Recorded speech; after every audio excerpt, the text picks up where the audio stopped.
Durante más de 500 años, Roma había dominado las comarcas que componen actualmente La Raya, y sus habitantes se habían integrado plenamente en las estructuras promovidas desde la Ciudad Eterna.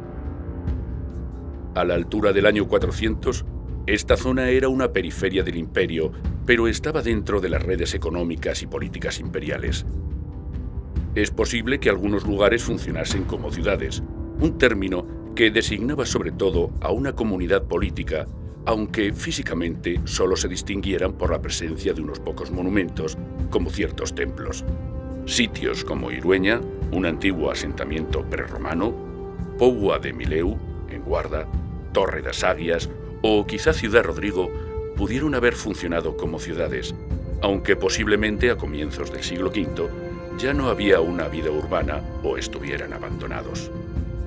En el campo se conoce la presencia de algunas villae, ejes de propiedades rurales aristocráticas lujosamente decoradas, como sucede con el mosaico de la villa de Saelices el Chico.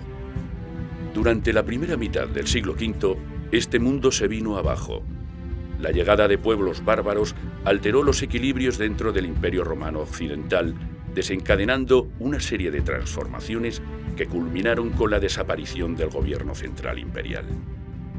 En el caso del noroeste peninsular, el horizonte político imperial se desvaneció en las primeras décadas del siglo V y no fue sustituido por ninguna autoridad central. El reino suevo, que teóricamente dominaba esta región, en la práctica era un poder muy lejano y con una escasa capacidad de intervención. Los visigodos solo fueron capaces de afirmar su dominio en el reinado de Leovigildo, entre los años 569 y 586, cuando consiguieron derrotar a una serie de poderes locales y conquistar el reino suevo. Durante varias generaciones, los habitantes de La Raya se encontraron fuera de todo poder central. Esta situación, lejos de ser catastrófica, abrió nuevas posibilidades a las élites de la región, como sucedió en buena parte de Hispania. En este contexto, aparecieron una serie de asentamientos rurales fortificados. El Castellón, Las Merchanas, Yecla la Vieja, Lerilla, el Cortinal de San Juan o Tintinoyo son algunos de ellos. Localizados en los márgenes de los antiguos territorios urbanos, se situaban en puntos relevantes dentro del paisaje local, como pasos fluviales o rutas ganaderas. Su rasgo más llamativo era la fortificación, murallas construidas con materiales locales y sin que se utilizasen técnicas complejas. Esta circunstancia, junto a un emplazamiento que se explicaba por la necesidad de controlar espacios comarcales, parece indicar que no fueron una emanación de un poder estatal. Una apreciación corroborada por el hecho de que la cronología de aparición de estos lugares se sitúa en el siglo V, cuando no había ningún reino o imperio realmente operativo en esta región. Pero la fortificación implicaba la movilización de personas destinadas a levantar y mantener los muros. Fueron las élites locales quienes dirigieron esos trabajos y quienes dominaban esos lugares y los territorios adyacentes. Los objetos hallados en las pocas excavaciones llevadas a cabo en estos sitios corroboran que al menos una parte de sus habitantes tenía acceso a redes de bienes de cierta calidad. También se encuentran talleres artesanales y algunas armas.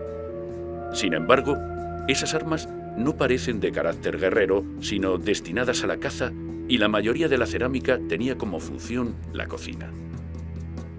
La imagen es la de un poblado compuesto por campesinos, pero controlado por una élite. La fortificación no se vinculaba a una hipotética inestabilidad política. Era la expresión física de un dominio político. La elección de antiguos castros prerromanos no obedeció a una continuidad habitacional. Las evidencias arqueológicas no demuestran esa pervivencia, salvo en los primeros compases de la romanización. Posiblemente fueron escogidos tanto por sus condiciones óptimas para la concentración de la población, como por el hecho de que eran recordados como parte de un lejano pasado. Apropiarse de ellos significaba vincular el nuevo dominio de las élites con antiguas historias y tradiciones. Era una estrategia de legitimación. Aparecieron también nuevos asentamientos rurales abiertos, aunque todavía son mal conocidos. Algunas villae pudieron evolucionar hacia la formación de esos nuevos asentamientos. En otros casos, la relación con el pasado romano es menos directa, como sucede con la Genestosa. En este sector de la comarca de El Rebollar surgió una nueva red de asentamientos de pequeño tamaño, al tiempo que se formó un nuevo paisaje caracterizado por la deforestación y la creación de pastos. Una realidad muy semejante a la de la comarca portuguesa de Castelo de Vide, donde, en cambio, la actividad oleica parece haber sido muy relevante. Estos asentamientos estaban compuestos por edificios levantados con técnicas sencillas y predominaban las cerámicas de cocina comunes elaboradas en ámbitos locales. Las diferencias sociales dentro de estos asentamientos rurales abiertos se manifestaban en el ámbito funerario gracias a la presencia de tumbas excavadas en la roca. Estas sepulturas eran auténticos monumentos ejecutados con una gran habilidad técnica que servían para enterrar a aquellos individuos que, por su prestigio, se convirtieron en ancestros. Su localización en las inmediaciones de las áreas de producción agropecuarias se relacionaría con la reclamación de derechos de propiedad y de uso por aquellos grupos que se consideraban descendientes de ese ancestro. La información arqueológica es fundamental para desvelar cómo fueron las transformaciones durante este periodo. Pero hay también evidencias escritas. Así ocurre con las inscripciones realizadas en pizarra. En ellas se recogen textos que nos informan de muy diversos aspectos de la sociedad: plegarias, pleitos, acuerdos de hospitalidad. En la zona rayana, en cambio, se han recogido numerosos fragmentos de pizarra con inscripciones numerales, documentos contables en los que se registraban unidades iguales, por lo que no se incorporaban indicaciones sobre lo que se estaba contando. El lugar de Lerilla destaca por la presencia de centenares de pizarras numerales, aunque también se han recuperado en otros asentamientos fortificados. La concentración de hallazgos es un indicio de una necesidad constante de contabilizar. De hecho, las pizarras numerales serían los desechos de una oficina contable, documentos de usar y tirar que servían para contar algo que estaba presente en el momento de contabilizar y que luego se trasladaba a otro documento. Los estudios de los últimos años proponen, a partir de algunas representaciones gráficas que aparecen en ciertas piezas, la idea de que se trataría de las evidencias de peajes que se imponían desde las élites que dominaban esos asentamientos fortificados. En el caso de Lerilla, la presencia de animales podría estar indicando un peaje de tipo ganadero. El final del dominio romano no fue una catástrofe para los habitantes de la Raya. Por el contrario, permitió que se abrieran nuevos horizontes.